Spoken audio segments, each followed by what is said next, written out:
Hi everyone, mga kaigsuon na nato, nagikan pa gina sila Dubai, nakita na ko dali kay na-stress kay sila.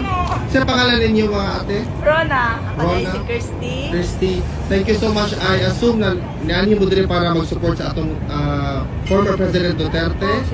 Kung sa inyo makastorya na nakita gid mo sa nakagikan na ba mo sa detention facility? Oo.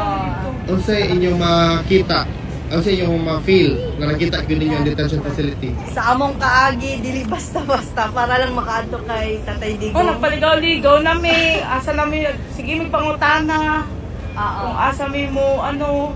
Gikan pa mi sa airport, unya, nag-ilis lang mi para mo anhi Diretso diretso. na mi.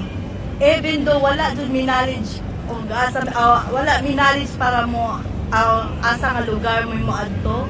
Ang amo lang koan, ginasunod lang namo ang mapa o sabay pangutana sa mga tao.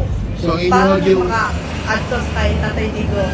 so ang inyong yung feeling na pagigong mo pagsuporta sa iya na gi-guided gid mo no na makaabot gyud mo dito bisag kung sa kalisod yung nagian. Oo, kay wala mi knowledge. Even isa koan, di ba, first time namo niya diri sa Netherlands.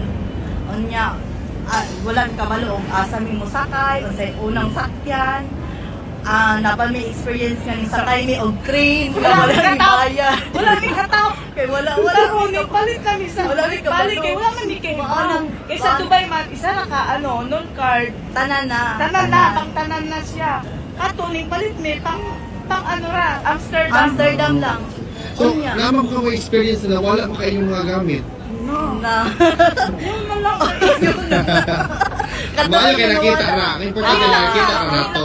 Thank you. Maayo gid ang Ginoo no. Kay Kay tungod na aning ticket, kaning ticket ang inungdan.